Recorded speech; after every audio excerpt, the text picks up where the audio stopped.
আজকের সভাপতি লায়ন আনোয়ারা বেগম নিপা উপস্থিত আছেন, আমাদের ছাত্রদলের অহংকার, যিনি ছাত্রদলের নেতৃত্বের মধ্য দিয়ে আমাদের সকলের গর্ব, যিনি বিএনপির ভাইস চেয়ারম্যান, আমার শ্রদ্ধেয় বড় ভাই, সাবেক ছাত্রদল কেন্দ্রীয় সংসদের সফল সভাপতি ডক্টর আসাদুজ্জামান রিপন ভাই সহ মঞ্চ বিশিষ্ট সকল নেতৃবৃন্দ, সকলকে আমার ব্যক্তিগত পক্ষ থেকে শুভেচ্ছা ও অভিনন্দন। আসলে আমরা সাংস্কৃতিক অঙ্গনে বিগত দিনে আমাদের যিনি বাংলার রাখাল রাজা, স্বাধীনতার ঘোষক, বাংলাদেশের প্রথম রাষ্ট্রপতি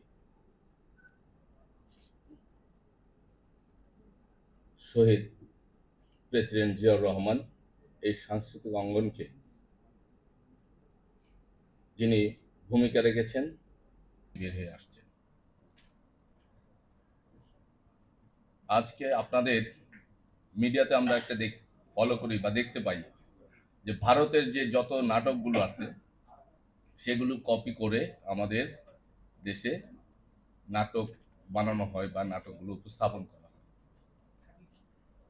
আমাদের অতীতে নাটক দেখেছিলাম, তখন আমরা ছোট, যদিও ঢাকায় থাকি, কোথাও কেউ নেই, অয়ময়, তখনকার নাটকগুলো অনেক সুন্দর সুন্দর, আর তারও আগে আরো ভালো ভালো নাটক আছে।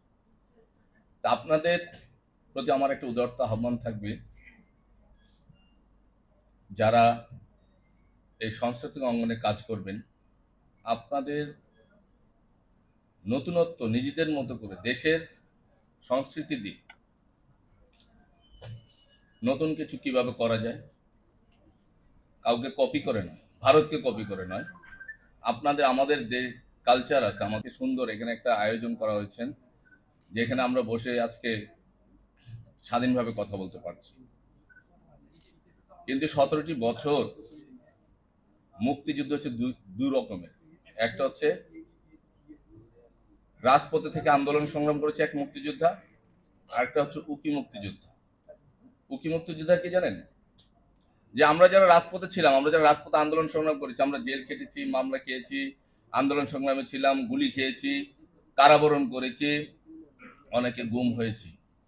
কিন্তু অনেকে আমাদের মধ্যে আছেন যে জানলার ফাঁকটুকু করে আন্দোলন দেখতেন যে আন্দোলন খুব ভালো হচ্ছে, এসে মিছিল হচ্ছে, হুট করে উনি মিছিলে ঢুকে একটা ছবি উঠে চলে যেতেন।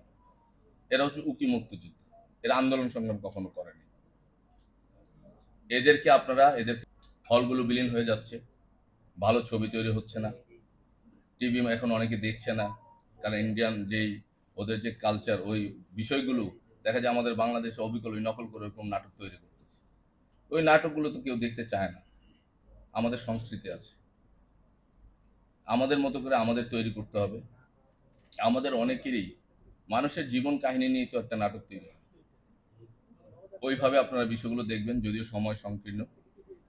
আমি আশা করব, আমি এবং প্রত্যাশা করি যে আপনাদের